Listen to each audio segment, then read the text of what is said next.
The biggest rail strike in 30 years has brought UK to a standstill. Tens of thousands of workers walked out on the very first day as the government and the unions both stuck to their stances. Over 40,000 rail staff gathered at picket lines from dawn, causing major disruption across the network and leaving major stations deserted. The London Underground Metro was also mostly closed due to a separate strike. However, the full force of the strikes will be felt throughout the week.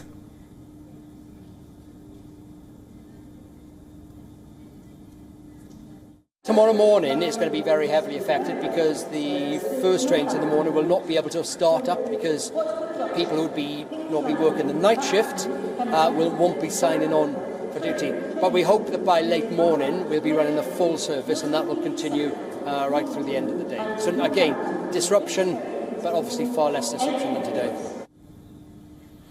Tens of thousands of workers walked out on the first day of Britain's biggest rail strike in 30 years. The strikes involve over 40,000 signallers, maintenance and trained staff, all of whom work for the Network Rail. About half of all rail lines will be closed completely. Service in Scotland and Wales will also likely be affected. So what are these strikes about? They are mostly about pay and working conditions. The workers and unions have three main demands: better pay, better working conditions and job security. The union has accused the Conservative government for the strike. It says the government is refusing to give rail firms enough flexibility to offer a pay hike. Meanwhile, the government says it is not involved in the talks. Instead, it warned that big raises will spark a wage price spiral, driving inflation higher. Johnson says the strike would harm businesses still recovering from COVID-19. Okay, Cabinet, good morning. I want to say something about the rail strikes that are today causing significant disruption and inconvenience up and down the country, making it more difficult for people to get to work, risking people's appointments, making it more difficult for kids to sit exams, all sorts of unnecessary aggravation this is going to cause. And I want to emphasise to everybody this morning why I think those strikes are so wrong and so unnecessary. The strikes in Britain could go on for some time. In fact, it could turn into a summer of discontent for UK.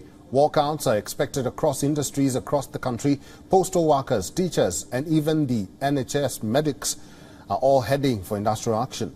This comes as inflation in the United Kingdom pushes 10%. Many have compared it to UK's 1978-1979 winter of discontent, where there were widespread strikes across all sectors in the United Kingdom. And for more on this, our correspondent Laura has sent us this report from London. There are absolutely no trains coming to this station or leaving it today. This is a branch line. It serves a part of southwest London that otherwise is cut off without it in terms of accessing the rail network, and today is one of those days. Normally it would have multiple trains per hour taking it towards the main lines into London. Today there is no option. There is a sign outside the station warning people of these strikes taking place. The ticket machines are dead. The only person in there is the man that runs the coffee shop, and he's telling me it's a pretty relaxed day, very quiet. But of course this means that everybody that lives here is having to find an alternative route to work, an alternative route perhaps to school if those students that live here are sitting exams.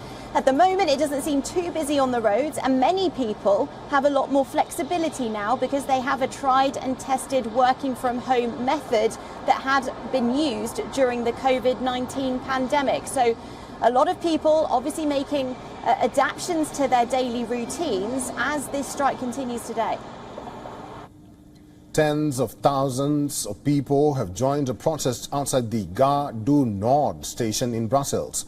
Over 70,000 people are thought to have taken part in a national demonstration over the cost of living. Widespread disruption at Brussels airport also halted all outbound flights.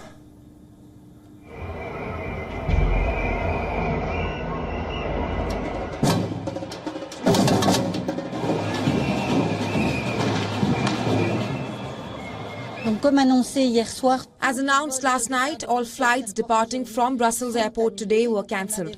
We have flights arriving, and here too there are obviously a lot of cancellations for operational reasons. Therefore, approximately a fourth of incoming flights are operational. Obviously, it was a difficult situation and a decision that we had to take last night.